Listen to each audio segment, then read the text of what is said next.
주의 은혜로 2021년 5월 17일 새벽 기도를 드리게 되심을 감사합니다. 찬송 525장 한번 찬송하시겠습니다. 525장.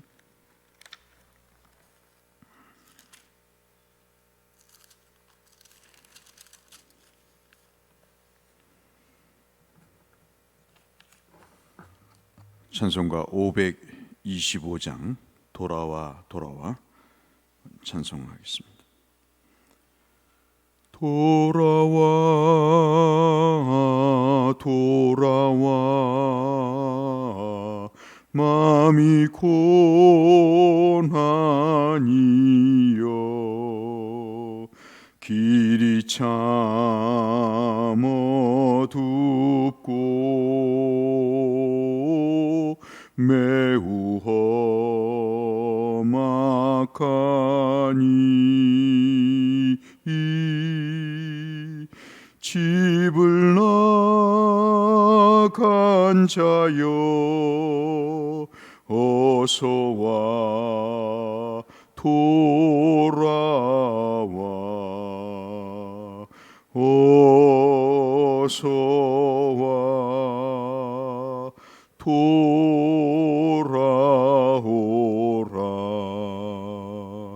돌아와 돌아와 해가 질 때까지 기다리고 계신 우리 아버지께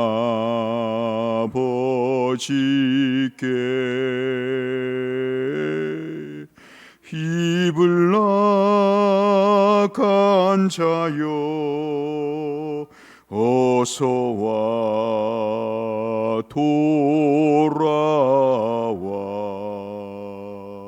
어서와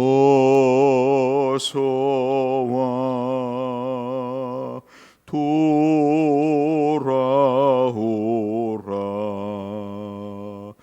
돌아와 돌아와 환난이 있는 곳과 죄가 있는 곳과 미혹받는 데서 집을 나간 자여 어서와 돌아와 어서와 돌아오라 돌아와 돌아와 집에 돌아오라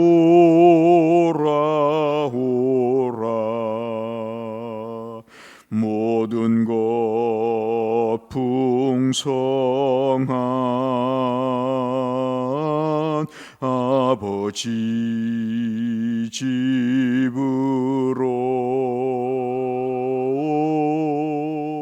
집을 나간 자여 어서와 돌아와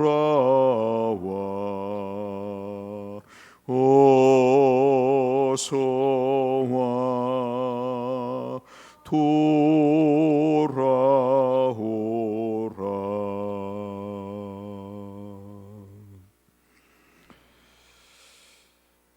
오늘 함께 나눌 말씀은 욥기 11장 말씀이 되겠습니다. 욥기 11장 13절에서 20절의 말씀을 함께 보겠습니다.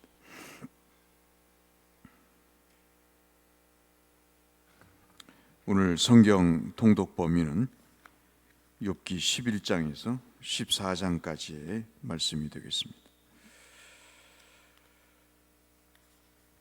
새벽에 욥기 11장 13절의 말씀.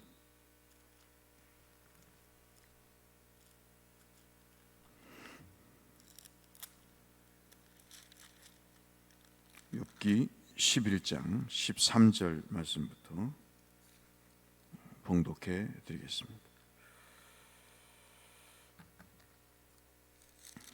11장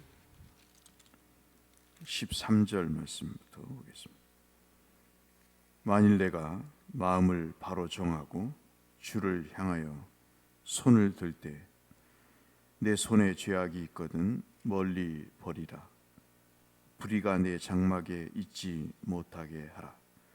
그리하면 내가 반드시 흠없는 얼굴을 들게 되고 굳게 서서 두려움이 없으리니 곧 내 환난을 잊을 것이라.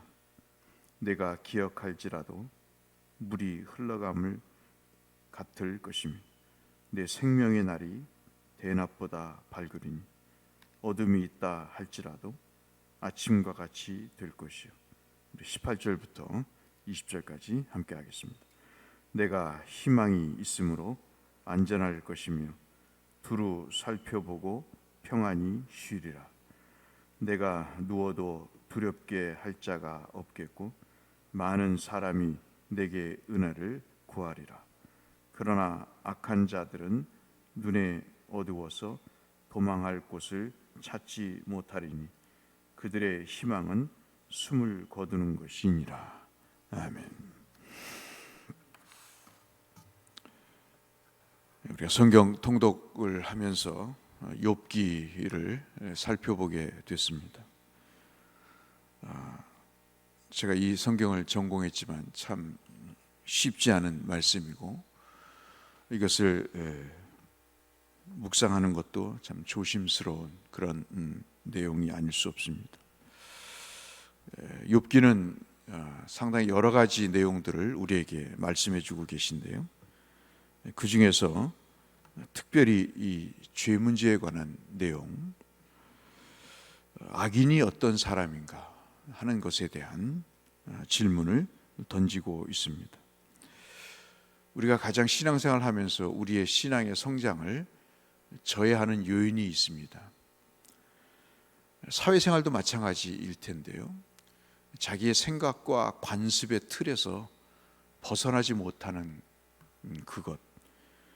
그것이 참 그 신앙을 성장하지 못하도록 만드는 요인입니다. 자기 생각에 갇혀 있는 거죠. 그래서 성경이 뭐라고 이야기해도 그것을 듣지 않습니다. 자기 고집대로, 자기 생각대로 행동을 하게 되죠. 그래서 그 믿음에 그 어떤 뿌리가 내리질 못하고 항상 상황과 그 여건에 따라서 주님이 내게 이렇게 대하시는구나. 주님은 내게 서운하셨나 보다. 주님이 나를 치시나 보다. 이런 어려움이 있는 걸 보면 내가 뭐 주님께 잘못했나 보다 라고 생각을 해서 벌어지는 현상에 대해서 자기 원하는 대로 생각을 하고 그리고 해석을 해서 그것을 받아들입니다. 근데 우리가 모두 아시는 바대로 욥이 참 이런 정도 사람이 어떻게 악인이 될 수 있는가. 친구들은 다 악인이라고 이야기하고 죄를 불어라. 죄를 하나님 앞에 회개를 하면 지금 네가 당하고 있는 이 벌을 용서받을 수 있을 것이다. 이렇게 이제 생각을 하고 접근을 하면서 너는 나쁜 놈이니 이제 그 죄를 용서하지 않으면 이 벌을 달게 받게 될 것이다.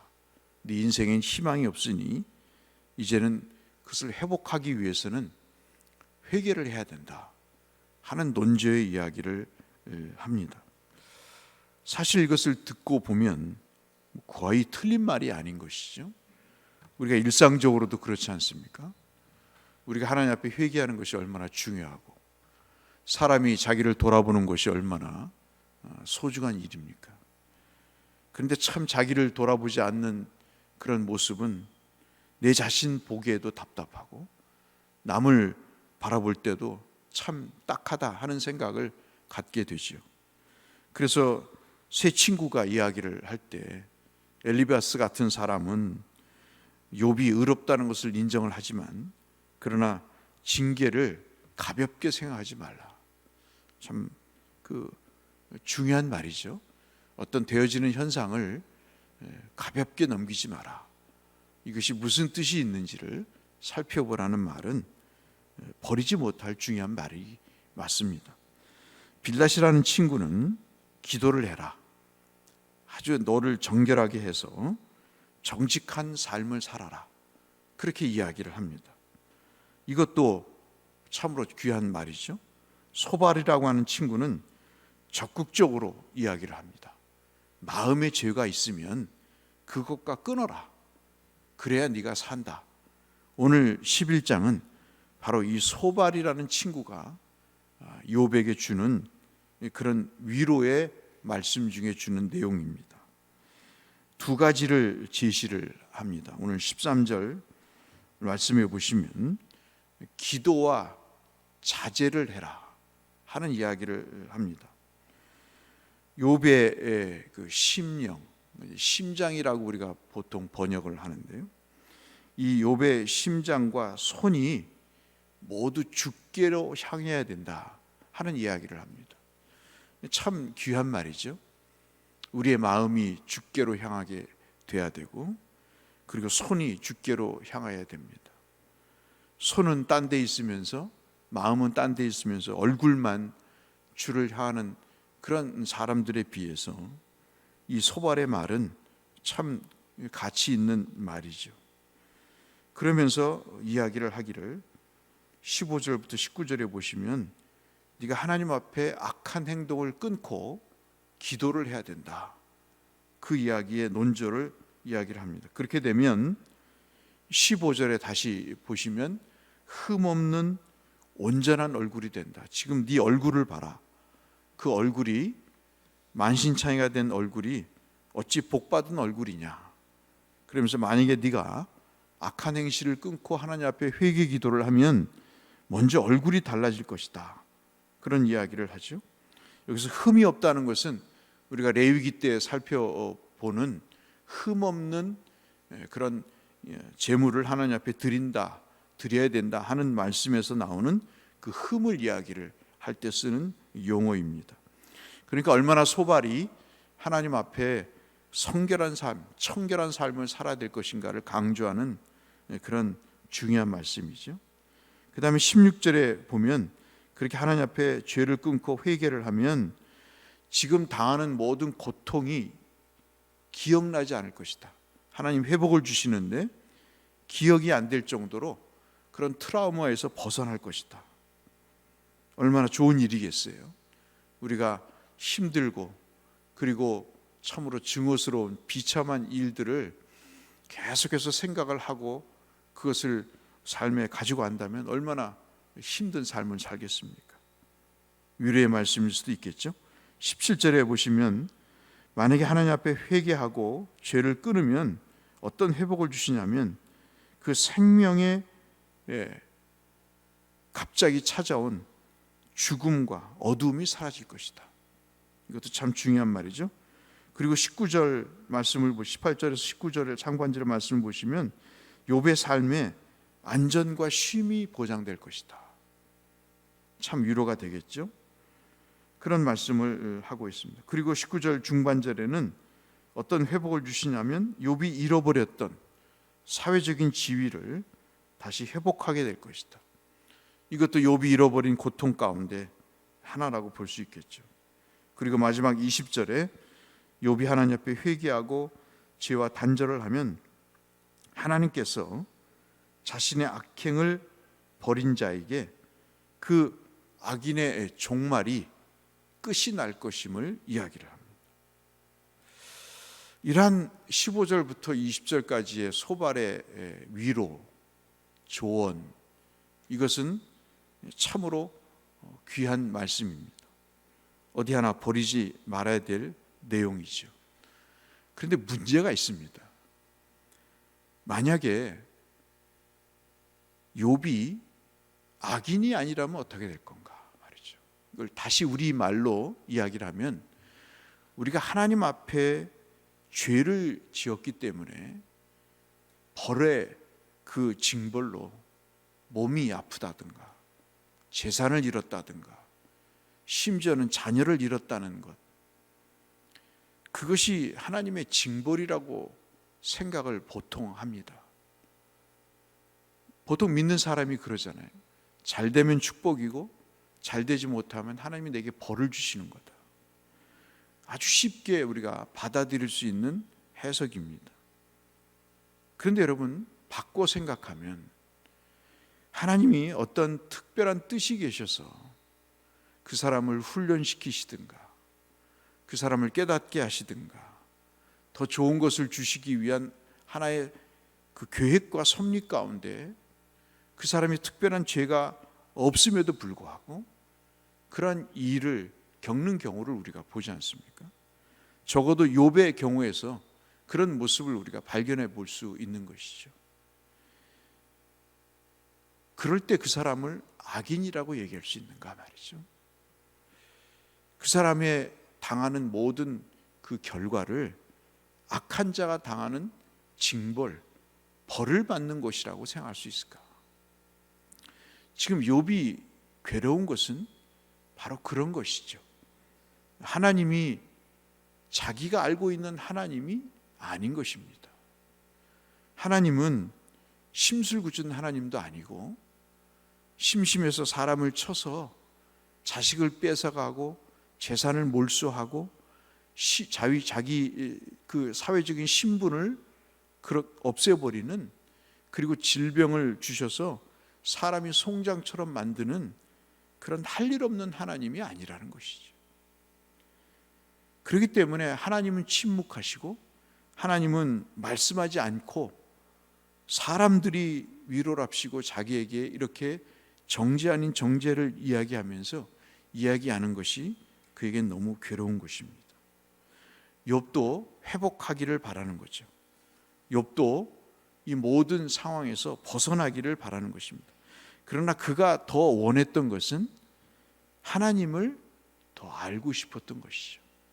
이것이 우리가 11장에 잘못된 조언을 주고 있는 소발에게서 받는 그런 교훈 중에 중요한 내용 중에 하나라고 볼 수 있겠습니다.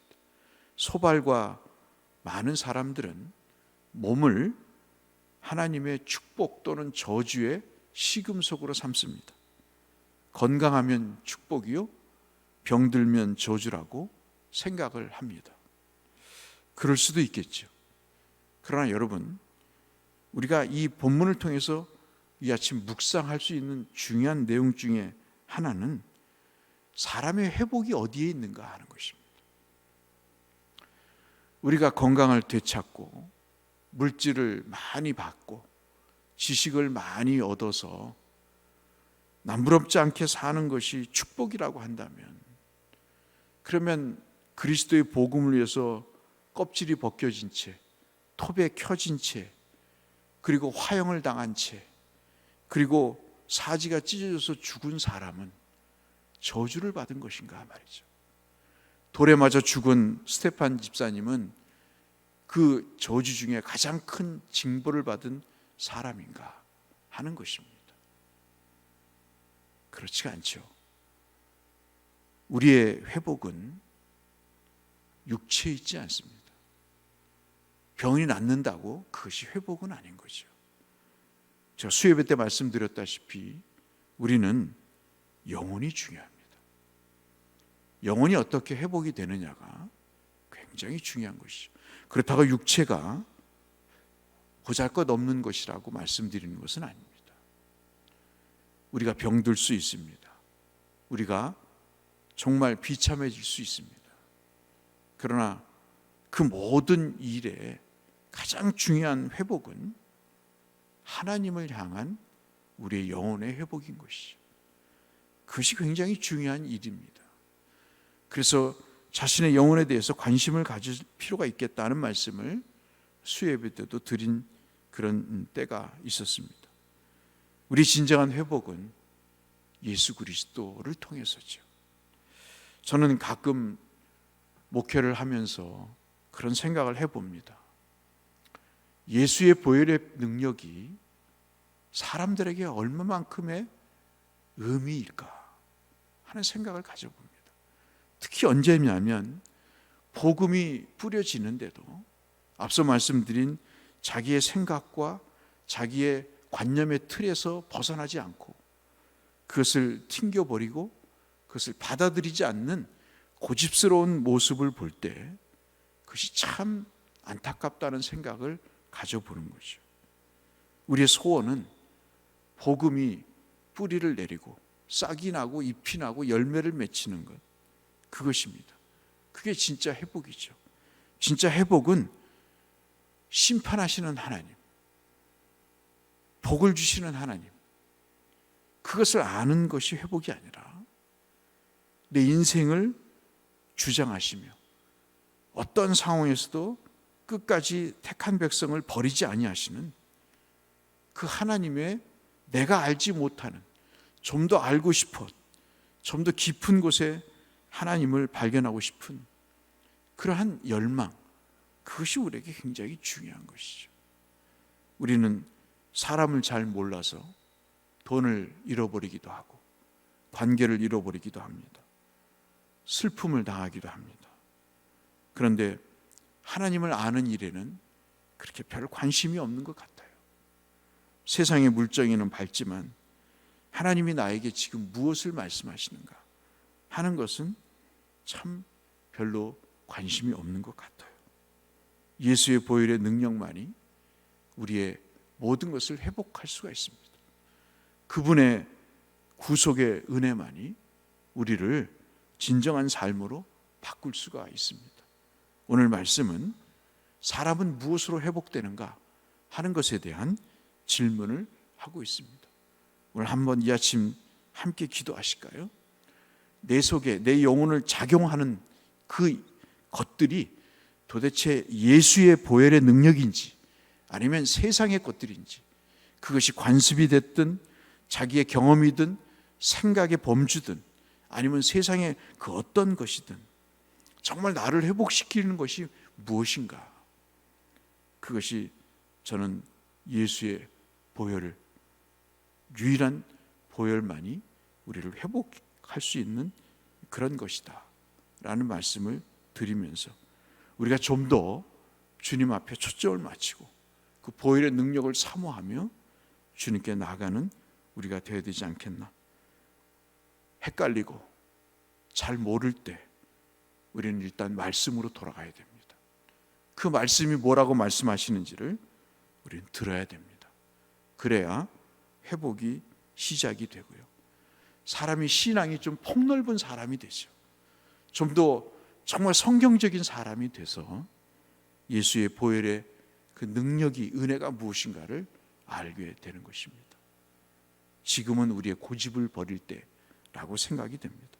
우리의 생각의 틀을 벗어버리고 예수께서 우리에게 무엇을 말씀하시는가를 들어야 될 때가 아닌가 싶습니다. 나이를 먹어갈수록 더더욱 그런 그릇이 커져야 되지 않겠나. 그런 귀가 더 커져야 된다는 이유는 경험이 있기 때문에 그런 거죠.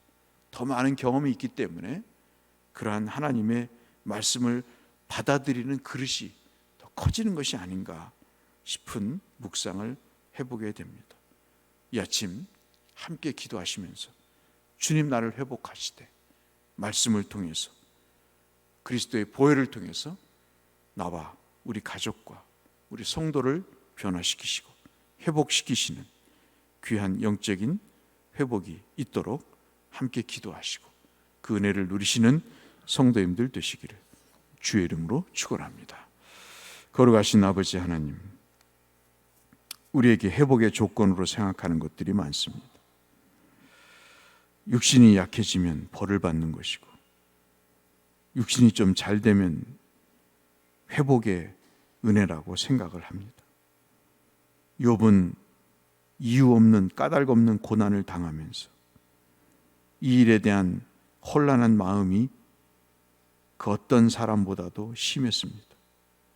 소발의 조언을 보면서 그리스도의 보혈이 언급되지 않는 제사를 통한 용서를 그가 조언하지 않는 모습을 보며 고개를 갸우뚱하게 합니다.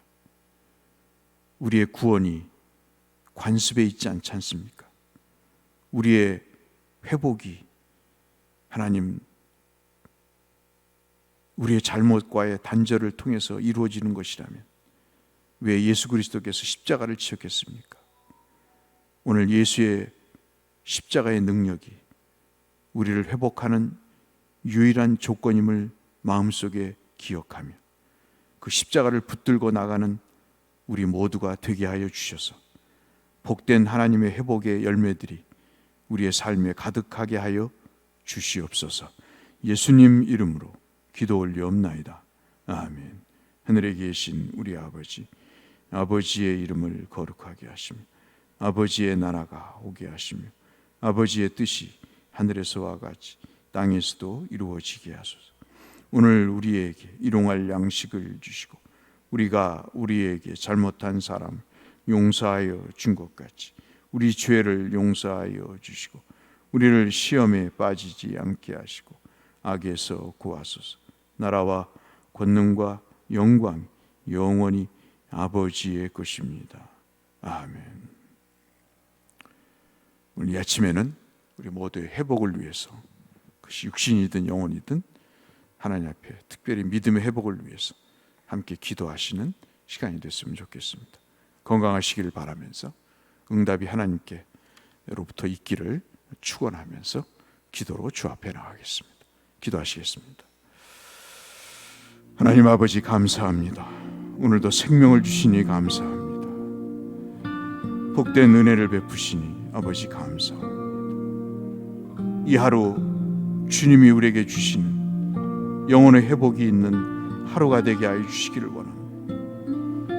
진정으로 쉼이 있게 하시고 진정으로 하나님 우리에게 주시는 위로가 있게 하시고 고침이 있는 하루가 되게 하여 주시기를 원합니다.